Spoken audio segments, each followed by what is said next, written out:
Hello അസ്സാം വലൈക്കും welcome to YouTube channel. നമ്മൾ കാണിക്കാൻ പോകുന്നത് അടിപൊളിയായിട്ടുള്ള നല്ല കിടിലും ടേസ്റ്റിൽ ഉണ്ടാക്കാൻ പറ്റുന്ന ഒരു തൈര് ചമ്മന്തിയുടെ റെസിപ്പിയാണ്. അപ്പോൾ നമ്മുടെ വീഡിയോക്ക് തന്നെ നമ്മുടെ ചാനൽ ആദ്യമായിട്ട് കാണുന്നതാണെങ്കിൽ സബ്സ്ക്രൈബ് ചെയ്യുക, തൊട്ടടുത്ത ബെല്ലൈക്കൺ ക്ലിക്ക് ചെയ്യുന്നത് ഓൾ എന്നുള്ള ഓപ്ഷനും കൊടുക്കുക കേട്ടോ. എന്നാൽ മാത്രമാണ് ഞാൻ പുതിയ വീഡിയോ നോട്ടിഫിക്കേഷൻ നിങ്ങൾക്ക് കിട്ടുള്ളൂ. അതുപോലെ തന്നെ സ്കിപ്പ് ചെയ്തൊന്ന് കാണാൻ വേണ്ടി ശ്രമിക്കാം. ഇനി നമുക്ക് എങ്ങനെ ഉണ്ടാക്കാൻ നോക്കാം കേട്ടോ. അപ്പോൾ അതിനായിട്ട് ആദ്യം നമ്മൾ എടുത്തിരിക്കുന്നത് ചുവന്നുള്ളിയാണ്. അത് നമുക്ക് ചമ്മന്തി എത്ര കൂടുതൽ വേണമെന്നുണ്ടെങ്കിൽ അതിനനുസരിച്ച് നമുക്ക് കൂട്ടിയും കുറച്ചൊക്കെ ചുവന്നുള്ളി എടുക്കട്ടെ. അപ്പോൾ 9 ചുവന്നുള്ളി എടുത്തിട്ടുണ്ട്. അത് വലിയ വലിയ ചുവന്നുള്ളിയാണ്.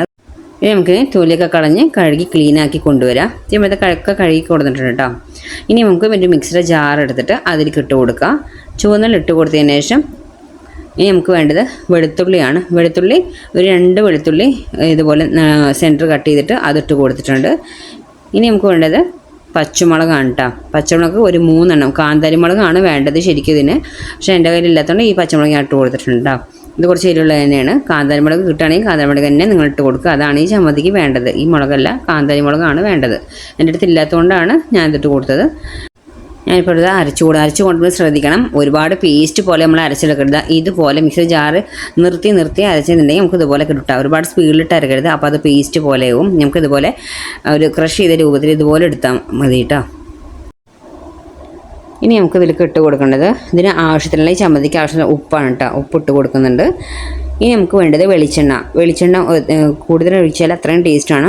ഞാൻ വലിയൊരു 2 ടേബിൾ സ്പൂണ് വെളിച്ചെണ്ണയാണ് പുറത്ത് ഒഴിച്ച് കൊടുത്തത്. ഇനി നന്നായിട്ട് മിക്സ് ചെയ്യുക കേട്ടോ. അപ്പോൾ ഈ ചമ്മന്തി പറഞ്ഞാൽ നമുക്ക് കപ്പയുടെ കൂടെ കഴിക്കാൻ നല്ല ടേസ്റ്റാണ്. അതുപോലെ തന്നെ ചോറിൻ്റെ കൂടെയും കഴിക്കാൻ നല്ല ടേസ്റ്റാണ് കേട്ടോ. ഈ ഒരു തൈര് ചമ്മന്തി ഉണ്ടെങ്കിൽ ചോറിന് വേറെ ഒന്നും വേണ്ട. ഇതുപോലെ കാന്താരി മുളകും ഉള്ളിയൊക്കെ ഇട്ട് ഒരു തൈര് ചമ്മന്തി ഉണ്ടാക്കി നല്ല ചുടിയുള്ള കിടിലും ചമ്മന്തിയാണ്. നല്ല ടേസ്റ്റുമാണ് കേട്ടോ. ഇനി നമുക്ക് വേണ്ടത് പുളിയില്ലാത്ത തൈരാണ് കേട്ടോ വേണ്ടത്. തൈര് കട്ടകളില്ലാതെ ഇതുപോലെ ഒന്ന് മിക്സ് ചെയ്തെടുക്കുക കേട്ടോ. നല്ല തിക്കാണെങ്കിൽ നമുക്ക് 1 ടേബിൾ സ്പൂൺ വെള്ളം മാത്രം, ഒരുപാട് വെള്ളം ഒഴിക്കരുത്. നമുക്ക് കുറച്ച് തിക്കിനാണ് ഈ ചമ്മന്തി ഇരിക്കേണ്ടത്, ലൂസ് പോലെയല്ല. അപ്പോൾ നല്ല കട്ടൊക്കെ തീർത്ത് ഇതുപോലെ ഒന്ന് ലൂസാക്കിയിട്ട് മാറ്റി വയ്ക്കട്ടോ. ഇനി നമുക്ക് ഈ തൈരിലേക്ക് നമ്മളവിടെ സെറ്റാക്കി വെച്ച ചമ്മന്തി ഇല്ലേ അതിട്ട് കൊടുക്കുക. ഇതിൽ ഞാനൊരു ഇൻഗ്രീഡിയൻറ്റ് വിട്ടു പോയിട്ടുണ്ട്. അത് ഞാൻ ലാസ്റ്റ് ചേർക്കാം കേട്ടോ. ഈ അരയ്ക്കുന്ന സമയത്ത് ഒരു ഇൻഗ്രീഡിയൻറ്റ് നമുക്ക് ചേർക്കണം. ഞാനത് വിട്ടു പോയതാണ്. ഞാൻ ലാസ്റ്റ് ചേർക്കുന്നുണ്ട്. ഇനി നമുക്ക് ആ തൈരിലേക്ക് ചമ്മന്തി ഇട്ട് കൊടുത്തില്ലേ, നമ്മൾ ഇതുപോലെ വെറുതെ നമ്മൾ ഉള്ളിയും മുളകും അതുപോലെ നമ്മൾ ചമ്മന്തി ഉണ്ടാക്കാറുണ്ട്. ഇതുപോലെ തൈരും ഈ ഉള്ളി ചമ്മന്തിയും കൂടിയിട്ട് മിക്സ് ചെയ്തിട്ട് ഉണ്ടാക്കുന്ന ചമ്മന്തി ഞാൻ ആദ്യമായിട്ട് കാണാട്ടെ. ഞാൻ ജാസിയുടെ വീഡിയോ കണ്ടപ്പോഴാണ് ഞാനത് കണ്ടത്. അപ്പോൾ അതുപോലെ ഉണ്ടാക്കി നോക്കിയവരുണ്ടാവും, ഉണ്ടാക്കാത്തവരുണ്ടെങ്കിൽ എന്തായാലും ട്രൈ ചെയ്ത് നോക്കണം കേട്ടോ. അപ്പോൾ നമ്മൾ ഇതുപോലെയൊക്കെ ഫസ്റ്റ് ടൈം കാണുന്നവരൊക്കെ ഉണ്ടെങ്കിൽ നമ്മളെല്ലാവർക്കും എല്ലാ ചമ്മന്തി ഉണ്ടാക്കാൻ അറിയണമെന്നില്ല. ചിലവർ വേറെ മോഡലൊക്കെ ഉണ്ടാക്കുക.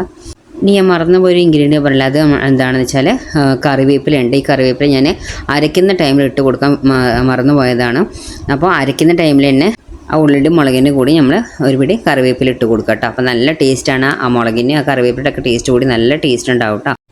ഞാനിവിടെ ചെറിയ പീസാക്കിയിട്ട് കറിവേപ്പില ഇട്ട് കൊടുത്ത് അപ്പോൾ തന്നെ നല്ലൊരു ടേസ്റ്റ് ഉണ്ടായിരുന്നു.